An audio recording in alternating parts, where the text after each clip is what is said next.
નવરાત્રી પર્વની ગણતરીના દિવસો બાકી રહ્યા છે ત્યારે સુરત શહેરમાં પોલીસ દ્વારા સુરક્ષાના ભાગરૂપે તમામ પ્રકારની તૈયારીઓ કરી લેવામાં આવી છે।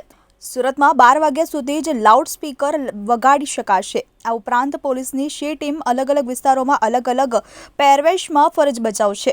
જ્યારે આ વર્ષે ઘોડેસવારો તેમજ ડ્રોન સર્વેલન્સનો પણ ઉપયોગ કરવામાં આવશે। રાજકોટ ગેમ ઝોનની ઘટના બાદ સ્ટ્રક્ચર, પાર્કિંગ, ફાયર સહિતની તમામ પ્રકારની ચકાસણી બાદ જ મંજૂરી આપવામાં આવશે।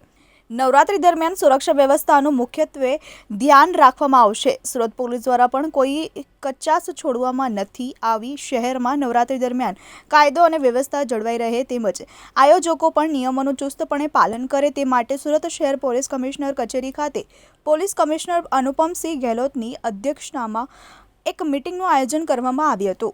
મીટિંગમાં આયોજકો ઉપરાંત શહેર પોલીસના અધિકારીઓ પણ જોડાયા હતા। મીટિંગમાં આયોજકો સ્થળ પર તૈયારીઓની સમીક્ષા કરી માંડીને સુરक्षा व्यवस्था मुद्दाओं पर चर्चा કરવામાં આવી હતી।